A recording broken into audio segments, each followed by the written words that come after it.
I've had a suspicion for a while now that I may have the face of a creep. Now I know what you're thinking. What does a creep even look like? Well, me, apparently. Although I said I've been suspicious for a while, actually it's quite a recent thing. I'm not saying that I've always had the face of a creep, just that over the past couple of years or so, as my bone structure has changed and matured, it's moved in in a creepier direction. I see this development as deeply unjust, because I'm not a creep. In fact, quite the opposite. I'm a nice guy, a really nice guy. Just for the sake of argument, here are some examples of my niceties. I always hold doors open for anyone even slightly below me on the social, sexual or racial strata. I buy thoughtful gifts on birthdays. When I stay at other people's houses, I always leave money or a gift.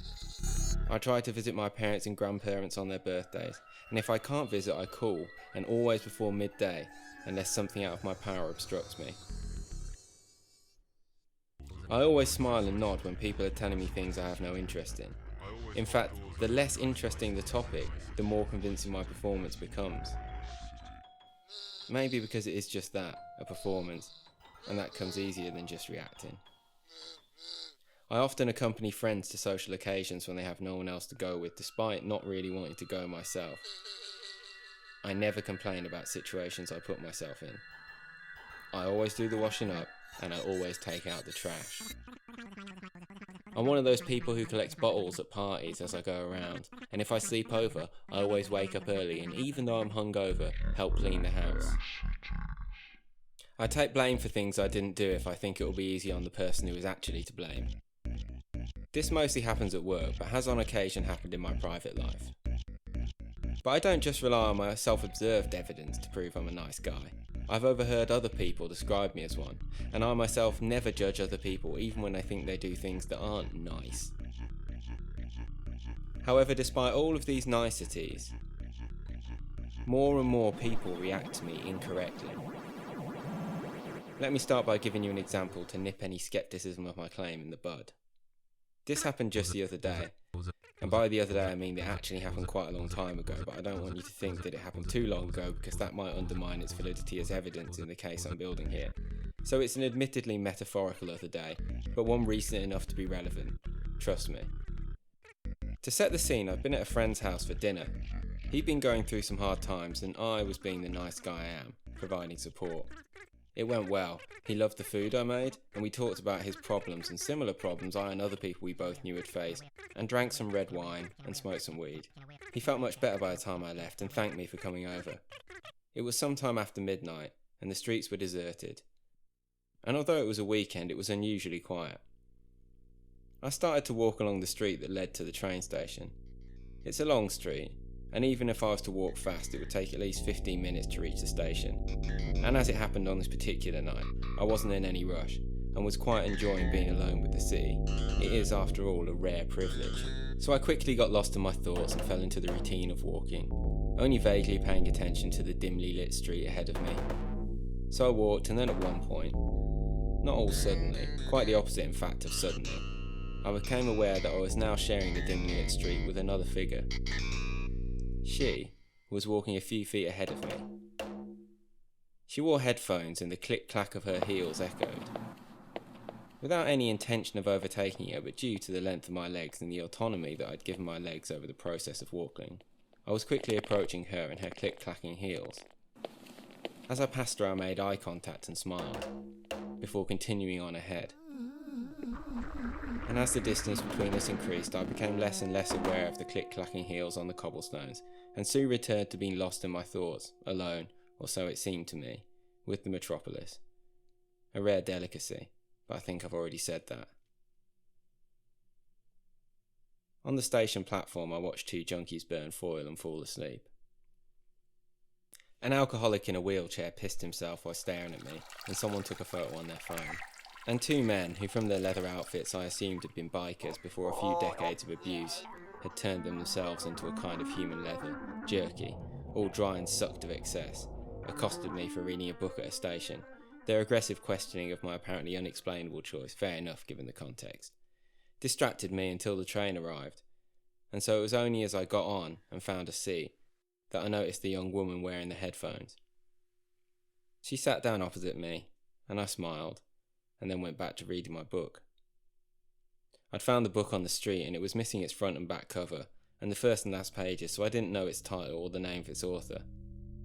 It was about witchcraft, and the author's position was that the stories of fairies and witches in the late Middle Ages and early medieval period were actually records of the survival of old pagan beliefs and believers in the Christian world much later than often assumed, and that the witch hunts and trials of these pagan leftovers were not the result of mass hysteria, under which innocent people, mostly women, were falsely persecuted, but a form of societal purge in which the Christian world rid itself of groups and individuals who had actually different beliefs and actions, that there were actual witches, just not supernatural ones, obviously.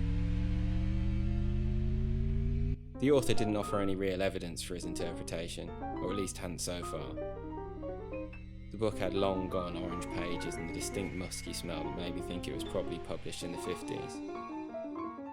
And the author's prose, with its puffed up sense of itself and its distinctly English and archaic word selection, led me to imagine the author was probably an Oxford Don. An Oxford Don at a time when that fact in itself did away with the need for evidence. An Oxford Don's instincts and feelings probably carried the weight of fact to a 50s reading public. I got off the train at the main station to change to another line. There are two ways to change train lines. The proper way, that's guided by signs inside the station. The way that passes by the McDonald's, which stinks of warm fat and despite this always has a queue coming out the front door. And the improper, unknown to many route that goes underneath the McDonald's, avoiding the smell of warm fat and the queue via a tiled passageway, the original purpose of which is unclear, since the only function it seems to provide, to take passengers quickly and efficiently from the platform I'm on to the platform I need to get to, is disallowed by a sign above the entrance. I'd been proud when I discovered this shortcut and carried it like a badge of honour, something that marked me as a local. As I passed under the sign and down the stairs to the passageway, I saw the young woman wearing headphones was already ahead of me, almost at the point where the tiled passage took a sudden turn to the right. And as she was about to turn the corner, she looked back over her left shoulder. We locked eyes, and I smiled. On the platform I waited for the train and read more of the book. I received a text message from my friend thanking me for coming over, and telling me that it made him feel much better not to be alone, and that the food I cooked really was rather nice. The train arrived, and I found a seat and continued reading.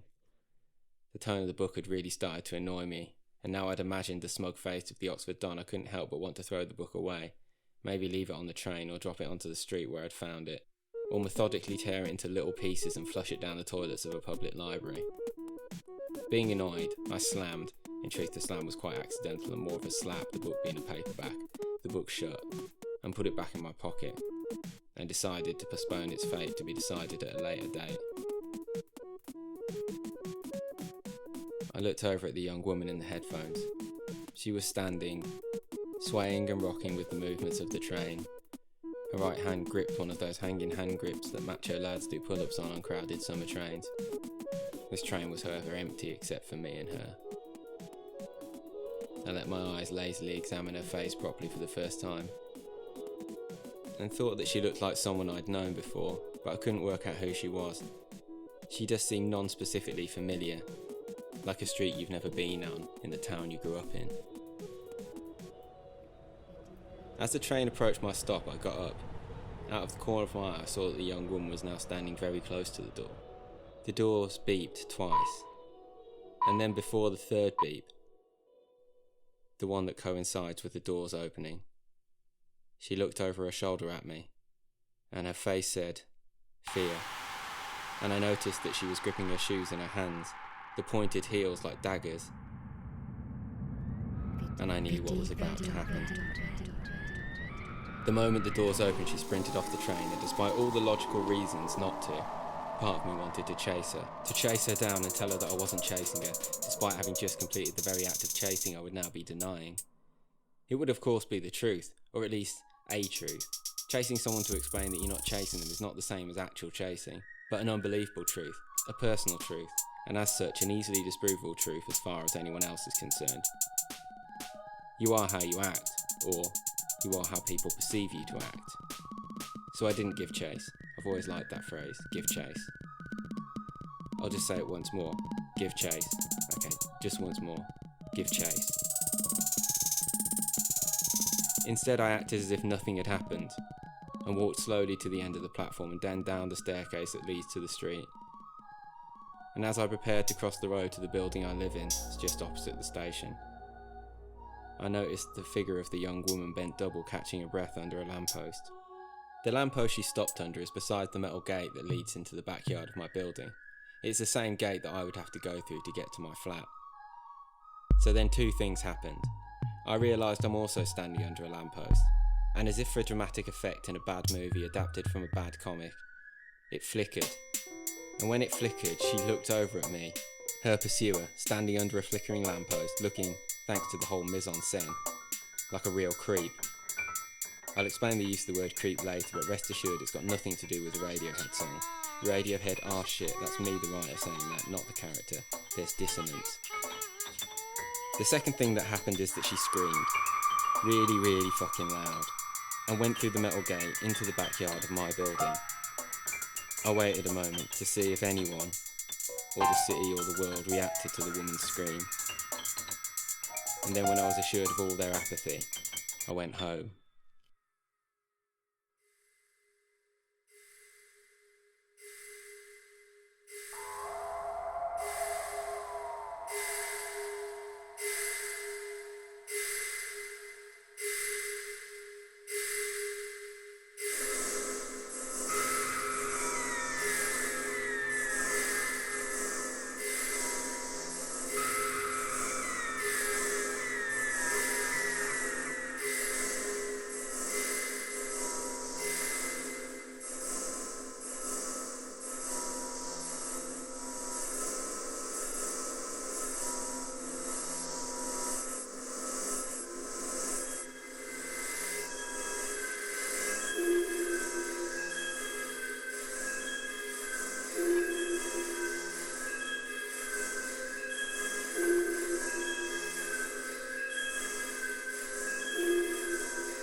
When I was back in my flat, I stood for a long time in the bathroom, looking at the face, my face, or rather the face that I've got, the face that scared her. It had to be the face. As I examined it, I had to admit there was something off about it, a kind of insincerity around the mouth, and the brow had an aggressive slant. It definitely didn't look how I felt it should look. I smiled, and then imagined seeing the smile from someone else's point of view, and the thought didn't go down well. And that's what convinced me once and for all of my body's treachery, of my bones and skin and cartilage's mutinous, slanderous activities. So that was the other day, the metaphorical other day, remember. And then today, the real today, the literal today, like now. Well, not now anymore, but when I said it was now, it was now. So I was at the dentist, a long overdue appointment, and I was terrified that the dentist, despite all the paintings on the walls of symbols and free-spirited relaxing quotes in IKEA frames, might conduct some violence in my mouth. When she was done inspecting my teeth, she told me she was going to ask the hygienist to come in and do a quick clean. It wouldn't cost any extra unless I wanted it to, in which case they'd do a better and more thorough job. I didn't want it to cost any extra. So I lay there and waited for the hygienist to come in, and I momentarily closed my eyes. When I opened them again, the hygienist was standing over me, and despite the medical mask obscuring the lower half of her face, I recognised her as the young woman who fled from me the other day. My instinct was to avert my eyes and turn away, but I resisted this urge. Instead, just as she was about to enter my mouth with that brush that scrapes away the stains from tooth enamel, I spoke. Hey, I know this is a weird moment to do this, and you either don't remember me or you're being really professional, but I'd like to explain about the other day. She retracted the tool and looked confused. The other day? Well, it wasn't really the other day, but you know, when that thing happened between us. She pulls down the mask to reveal her mouth. What? When you ran away from me? When you screamed? Now, a look of realisation that I initially take for recognition appears on her face. You're the creep! So there it is, the word creep. That's where I got it from. It's what she called me. I'm not a creep. Then something unexpected happened. She takes out her phone and starts making a call. I started to get very nervous and awkward. I regretted saying anything. I should have waited until I was vertical again, not trapped here in this reclined chair.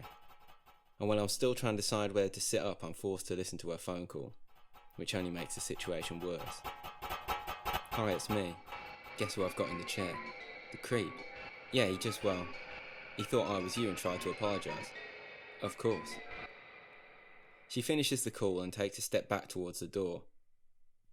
She's on her way over. Who is? My sister. You thought I was her, didn't you? So you're twins. Non-identical. Maybe you should stay longer next time, creep. Look, this is all a mistake. You look like a creep, you really do. Then the dentist came back in holding a clipboard. She grabs her arm. This is the creep. The creep? Yeah, the one who followed my sister home the other day. She points at me. He chased her. I didn't. Ah, yes, I remember it now. A while ago, wasn't it? That's not the point. He's a creep. My sister's on her way here now. We have to keep him here. I took my chance to get vertical and then off the chair and made a move for the door. We have to stop him. They both made a half-hearted attempt to obstruct me, but no one had any intentions of violence, so I just kind of stumbled past them and escaped into the reception area. This was followed by a slow-mo and awkward pursuit, as I half ran at a kind of skipping speed and they gave chase. The stairwell smelled like warm fat, and I first thought I might be having some kind of strange odour-based flashback to the other day in the station, as if my brain was suggesting to me, this would never have happened if you'd taken the proper way past the McDonald's and not the improper shortcut through the tile passageway. But then when I got to the bottom of the stairs and opened the door, it was just the smell of the Burger King next door.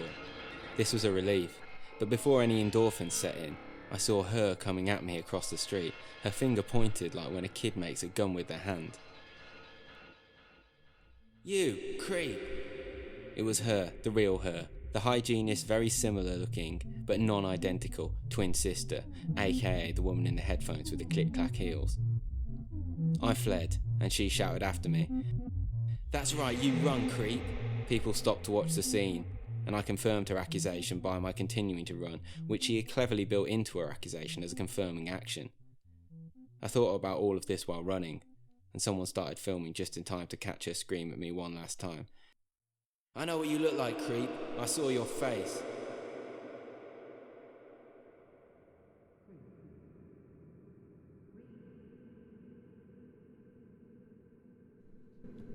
Creep. Creep. Creep.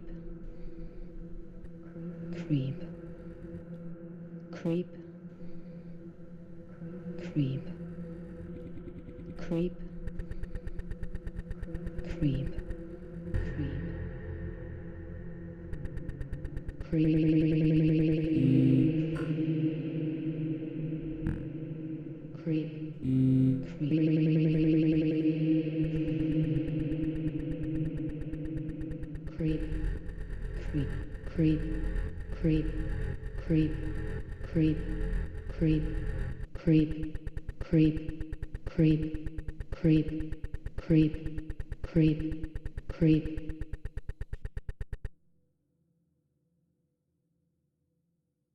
So now I sit here telling you this, and not knowing what to do. What can I do? It's my face. I have the face of a creep.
Now a few days have passed and I've managed to shake the feeling that I'll get a letter or a call, or probably an email, at any moment asking me to report to the nearest penal colony. Yesterday I was able to concentrate at work and get a halfway decent night's sleep without any chemical assistance. And although I'm still careful to keep my hood up when outside the house, I think I'm ready to deal with the problem.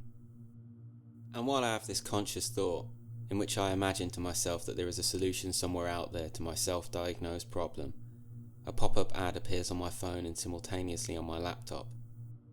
The ad is for a company called Prosopon. Upon clicking the pop-up, I'm redirected to their minimalist website, according to which Prosopon is a company that can apparently help you with what they call the issue of image, which I incorrectly read and remember as the issue with image. The website doesn't give me a clear idea of what Prosopon actually do. Like I said, it's minimalist, and the text is hard to decipher, and I don't mean visually hard to decipher, I mean, well, I'll just read it to you. Prosopon is the new you if you want, the old you if you need, the you deserve. Prosopon is the answer to the issue of image, ancient technology for the modern age. Despite not understanding this text, I make an appointment and receive an invitation to download an app, which I do. The image of a dark and empty stage appears on the cracked screen of my phone. A spotlight appears in the middle of the screen, and then a figure emerges from behind the curtain and steps into the spotlight. I now see that the figure is in fact me, or at least it has my face, generated no doubt by some elegantly written code. I open my mouth as wide as possible, expecting the figure to do the same, but it doesn't. It does nothing, and then after what screenwriters refer to as a beat, an undefinable and perfectly dramatic pause, the figure with my face smiles. I cover my phone's camera with my thumb. My face glitches for a moment, but then reappears and sticks out its tongue. My tongue. The spotlight goes out, and then the figure walks back behind the curtain, and once again there is only the image of a dark and empty stage on the cracked screen of my phone. The app closes itself and without requesting permission deletes itself from my phone. And when I click on the link again and attempt to re-download the app, I'm informed that the link is no longer valid. It was probably just some kind of data harvesting virus. Ancient technology for the modern age could well be a reference to a Trojan horse. I try to forget about it, but the image of that mischievous algorithmic doppelganger won't get out of my head.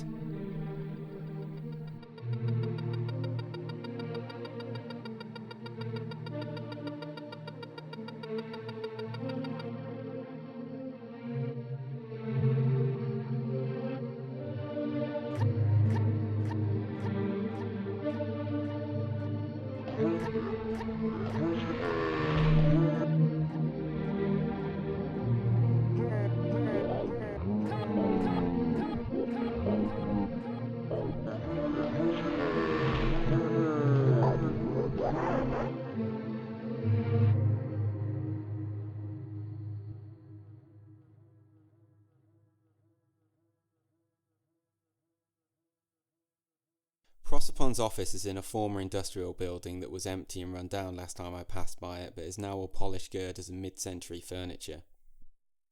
Prosopon's waiting room has 3 white and 1 uncovered brick wall, and more mid-century furniture. I take a seat on a sofa and pick up a magazine from the marble-topped coffee table. It's an old issue of National Geographic with a picture of a traditional Balinese masked dancer on the cover.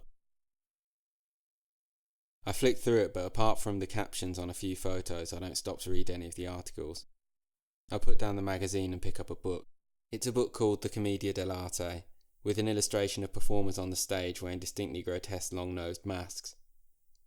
While I'm considering the masks on the cover, a door opens and someone steps into the room.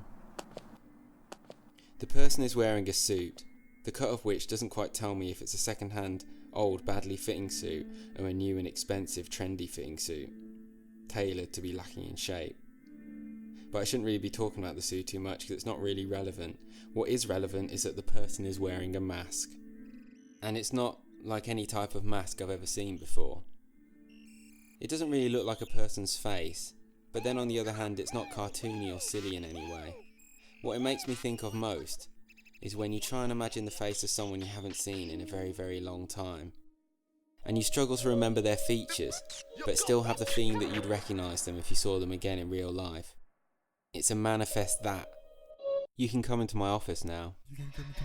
I follow the person in the mask. So what's your issue with Image? I thought it was the issue of Image, that's what I said. I want to contradict the person, but instead just start telling them, who never gives me their name, about my problem with having the face of a creep. A severe case of facial dissonance. Facial dissonance? Yes. I presume you're aware of the saying, we all get the face we deserve? I've heard it. Well, it's not always true. I wasn't aware it was considered a truism. The smudged memory that is the mask seems, despite its absence of features, to consider this for a moment. I think the majority of the time we are what we do. It's just that I know I'm not a creep. I'm a nice guy, as you know, so it must be my bone structure betraying me. I'd previously listed to the person in the mask the same examples of my niceties I gave you, so they were well aware of the truth of my statement. This idea of yours that your identity is something you do is nonsense. You are how you look, and that's a fact. A model is a model because of how they look, and this can be quantified. Phrenology is making a resurgence. The masked figure now takes something out of a drawer and places it on the desk. It's a mask like the one the figure wears, of the same shape and material, but without any kind of design. This is just a prototype. Each one is individually manufactured to the requirements and specifications of the customer. I reach out and pick up the mask. You can't be serious. You can't expect me to wear this. Innovators and new thinkers are often ridiculed. Yes, but so are idiots. Are you calling me an idiot? I don't know. I think the idea is idiotic, so you are calling me an idiot. I'm not sure one idiotic idea makes an idiot, but if you have more, then we'll be getting somewhere. Silence. Time passes and nothing happens, so maybe it doesn't pass. It feels like it does. So I take the mask and put it on. Got you. What do you mean, got you? Got you to wear the mask. Want a mirror? Go on then. I look at myself in the mask and I feel ridiculous, so I say, this is ridiculous. Life is a stage and actors wear masks. Since ancient times, masks have helped people overcome their fears and face their anxieties, whether on the stage or on the grand stage that is life. Not all actors wear masks. In fact, apart from the ones playing superheroes, of which I admit there are many, basically no actors wear masks. There's a gasp that lets me know the masked person is exasperated at my naivety. And I do wish I'd added, at least not literal masks. And besides, you just said identity isn't a performance. That it's not what we do, it's how we look. Yes. Well, which one is it? It's a bit of both if you really want to know. So you're unsure? No, I'm not unsure. Would I have rented this office and made that website and paid for those ads if I was unsure? I don't know. Unsure people do a lot, maybe even more than sure people. That seems to settle it as far as the masked person is concerned. So how does it work? Well, I'll make a diagnosis that doubles as a prescription, and if you're happy with it, then we'll get to work on your mask. And your mask? What problem does that solve, if you don't mind me asking? My problem is that I have a very memorable face. Once it's seen, no one ever forgets it. Really? Yes. It's a terrible curse, one I've struggled with my whole life. In my best dreams, every time I meet someone, it's as if for the very first time. And the mask? The mask suggests familiarity, but without any specific memory or recognition attached. But you already know that. It was true. The mask had achieved exactly that effect. And so I thought, maybe the masked person wasn't so idiotic, and maybe the mask wasn't as ridiculous as I first suggested, but I'm still unsure. I do what I've heard expressed as looking deep inside yourself, or taking a look inside. To that metaphorical cave deep inside your mind where apparently the true you lives, always consistent in its you-ness, untarnished by the compromising effects of circumstance. And in this cave, I return to the only bit of advice that I received as a child that stuck. What's the worst that can happen? Was Dr. Pepper a medical doctor, an academic doctor of some kind? I signed up to Prosopon's cheapest tariff. 1 mask for 1 year with limited customer service. The masked figure upsells me on a quality that seems like it should be included in all the masks as basic. The mask won't appear as a mask. I collect my mask 2 days later. It comes with a little booklet which explained that I can wear the mask as much or as little as I want, and also reminds me of the other tiers Pross up on offers. For a higher monthly rate I can get multiple masks with different properties, or add properties to a mask. On the last page of the booklet it lists my name, my order number, and the properties of my mask. Property 1, this is the one that should be included as basic in my opinion, not a mask. Property 2, reduce/remove creepiness. I take the mask home and try it on. It's surprisingly comfortable, and once I have it on and start to do a few things, I forget I'm wearing it. I stand in front of the mirror and it's weird. Obviously I know I'm wearing the mask, but despite that it's kinda hard I don't see the mask, I just see my face as I always see it. I wear the mask to work the next day. As I walk past the receptionist and into the lift, I expect a reaction from the people I pass, but no one responds unusually. At lunch I go to my usual lunch spot, and once again no one reacts differently. On the walk back to the office I start thinking about how absurd it all is. How if someone had told me a few months ago that I'd be walking down the street wearing a mask designed to make me appear less creepy, and it seemed to be working, I'd have laughed in your face. I do laugh. In fact, I laugh out loud while standing at a crossing waiting for the traffic light to change. And what starts as an individual laugh turns into uncontrollable giggles. People start to notice and I try to get it under control, but I can't. A woman with a child in a pushchair turns to look at me and she smiles. It must be a funny joke. I nod. Go on then, tell it. I clench my jaws just long enough for me to squeeze out a reply. I can't, I'm afraid, it's not that kind of a joke. Oh, go on. Jokes are for telling. Really, it's not a joke at all, actually. Oh, okay. She smiles again, and then the light turns green and we go our separate ways. It wasn't for a moment that I considered what role the mask had played in this interaction. I wondered if she was just being herself, or if perhaps there was an alternative version of our short conversation in which I wasn't wearing the mask, and she found my uncontrollable giggling creepy or sinister, and perhaps moved away from me, subconsciously shielding her child from me with a body in the way parents are prone to do. I need to test my theory, to test if the mask is actually working. I need to do an experiment. It's obvious, of course, what I need to do. I need to reproduce a scene that ended with the hygienist's similar looking, but non-identical twin sister running away from me. It's the only way I'll know for sure. I get home and sketch out the basics of the experiment. It must be night. Night being universally accepted as creepier than daytime, so its role in the whole affair of the fleeing hygienist's sister can't be ignored. I'll have to take the same route and change trains at the same station. The context of me not just walking the same way as her but taking the same trains as her is of course vital to reproducing the conditions. Even with just these two conditions, I'm immediately struck by the fact that this is going to be harder than I imagined. For a start, I can't just start following any woman on that particular street at that particular time and hope she's going to take that route and the same trains. The chances of me randomly stumbling upon this particular situation again are not great. I could just try my luck over and over again until by a lucky roll of the dice I hit the jackpot, but it could take forever. Life could pass me by. Besides, I may taint the experiment, as my own actions will inevitably change as an unavoidable result of this repetition. So I'll have to engineer it. But how?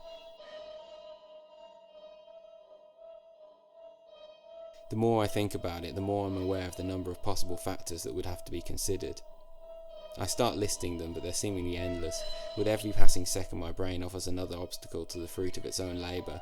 So now my neurons have joined the bodily mutiny, those turncoats, lousy refusenicks. An exact reproduction of the situation being impossible. A rough approximation of the truth will have to do. Indeed, I only know about the facial dissonance, as the masked figure called it. The creepiness, as I call it, from my own experience. So an entirely perfect experiment isn't necessary, logically speaking. I think about this all afternoon at work and come up with a plan. I'll have to backwards engineer it. First I'll find a young woman who lives near me, then I'll come up with a ploy, some kind of falsified appointment that will bring her to the location very near to where my friend lives at the right time of night, where I'll be watching and waiting. When the opportunity she's expecting fails to materialise and she sets off on her way home, I'll follow and the experiment will begin. I leave work smiling at my own ingenuity, my own clarity and logic. I buy an online licence to local census data and I'm shocked to discover how many women meet the age range criteria I've set myself live in the vicinity of my flat. The next step is to come up with a way to convince one of these women to head to a dark corner of the city, late at night. Engineering behaviours in people turns out to be both more complicated and more simple than I'd expected. I sketch scenarios, dangle carrots, metaphorical carrots before these women, who in my imagination are always attractive, but then they probably are. I live in an area with a lot of cafes and boutiques. Premium bone structures abound. Eventually I decide on this plan. I'll make a fake profile on a popular dating app, using photos of some guy with an entirely not creepy face. In the bio I'll write, I have a VIP spot to a famous artist's private after party on Saturday. Who wants to come with me? I'm inundated with messages. A famous artist is indeed performing on Saturday, and as hoped it's clear that they assume it's this famous artist's after party the I without a creepy face, has a guest list spot for. So I pick one and tell her to meet me at an address very near to my friend's house at just after midnight.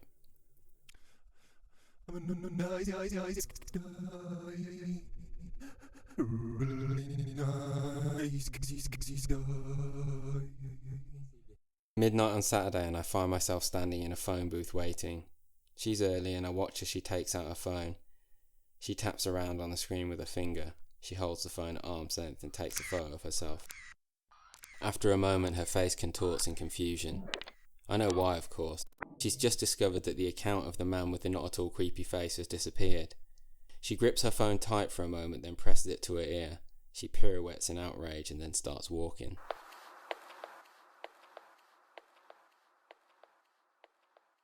I'm careful not to be seen as I emerge from the phone booth onto the street.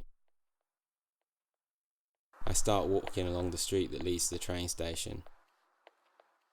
I act like I'm quickly lost in my thoughts and fall into the routine of walking, only vaguely paying attention to the dimly lit street ahead of me and to the figure of the young woman. I notice to my annoyance that she's still got her phone pressed to her ear. This isn't right, I want to shout out. She's walking a few feet ahead of me. At least she's click-clacking correctly. With, this time around, the intention of overtaking her, I'm quickly approaching her. As I pass her, I make deliberate eye contact and smile before continuing on ahead. She doesn't see me, or at least doesn't seem to see me. I try to walk at my normal pace, but I'm scared that if I walk too fast and the click-clacking gets too distant, I might lose her. So I consciously maintain a relaxed pace, and by relaxed I mean slowed, because I'm anything but relaxed. On the station platform, watch two junkies burn foil while keeping one eye on her. She's still on her phone. This time she gets onto the train first and I sit down opposite her. I realise in my excitement I've forgotten that I should have been reading the book already on the platform. I take it out and start reading. Well, pretending to read. I scan the words and watch her surreptitiously. I'm starting to get worried this isn't quite going to plan. She stopped talking on the phone now and has put in her headphones, which is good, but somehow I can feel myself getting nervous. My heart rate is increasing and I keep forgetting to go back to reading. We get off the train at the main station to change to the other line. I linger a moment on the platform and mime fumbling with my book. There's no way to ensure that she goes the improper way past the McDonald's, but I have hope. While I was eavesdropping and she was still on the phone on the train, I heard her accent, and it was unmistakably local. So I start walking, but slowly, waiting for her to make an affirmative move in one direction or another. I can smell the cold fat wafting down the stairs. She stops walking and takes out her phone again, then, finally, walks down the steps that leads to the tiled passageway. I can't help but smile as I follow. When I arrive at the foot of the stairs, she's surprisingly far along the passageway, already about to turn the corner. And she looks back over her left shoulder. We lock eyes, and I smile. Scared she might get on the train before I reach the platform, I quicken my pace. I'm running when I get to the top of the stairs. Hey, creep. The cop isn't a cop. I mean, at first I think he is a cop, but he isn't a cop. He's just a stand-in for a cop, security for the station or for the city or for the McDonald's. Whatever he is, he hits me with his forearm, and I stumble into a wall. I see her standing there, her phone gripped tightly in her hand, no heels this time. But he's a better weapon anyway, and now the gloves come off. He kicks my balls so hard they try to separate themselves from my body and escape down my trousers so they can flee across the platform, but they remain painfully attached as I drop to my knees. He backhands me, and just like his metaphorical gloves, my literal mask comes off. What's this, creep? He's genuinely surprised, as is she. So he stands there with my mask in his hand, while blood drips from the corner of my mouth, trickling across my real face. And despite the situation I find myself in, one that calls for an instant reaction, that famed fight or flight mechanism that's apparently built into all of us, instead my mind chants to itself, this isn't fair, and this isn't how this is meant to go. Now a real cop arrives. She looks me up and down and asks, is this him? And in unison, both the young woman and the not cop say, this is him, the creep. I finally manage to speak. Stop saying that. Stop saying what? Stop calling me a creep. I'm not a creep. Now the young woman steps forward, her phone in her hand, and while snapping a picture says, you are a creep. I'm not. I'm a nice guy. A real nice guy. It's just my face that's creepy, but you know that already, right? But no one seems to know that already. And now more cops arrive with their entourage of concerned citizens, young couples and groups of friends. Why is everyone so young with such good bone structure? My mask is passed around the cop, who, in typical cop fashion, smell it like dogs, which obviously doesn't reveal shit about its nature. In the police station I try to explain my story to the lawyer they provide, but he keeps interrupting me by muttering things like, this isn't good, or, well that doesn't sound right, and that's practically admitting guilt. When I'm done I look at him and ask the only question that seems fitting. What's the worst that can happen? He stands up and laughs his way out of the room. After he leaves they take me back to my cell. The side of my head sings with pain and my ears buzz with dissonance. I decide I need to contact Prosopon. They'll be able to clear the whole thing up and I can get my money back while I'm at it. Having a plan makes me feel better. Having a plan is the most important thing in the world. It's what separates men from beasts. Not thumbs or tools, but plans. But then maybe tools are plans made manifest, and some animals do plan after all, but their plans are not of the same calibre as my plan. So with my plan to comfort me, I'm reassured that it will be alright. After all, I'm a nice guy really, and I'm clever too, so I'm sure I can work it out. While I'm thinking about this, my eye is drawn to something scratched in the wall, the graffiti of another former tenant. Who's a character now, boy? Who's a character now? He's right, of course. They've made a character out of me. Because this couldn't happen to the real me. It's just not in my character to be a creep. I'm a nice guy. A real nice guy.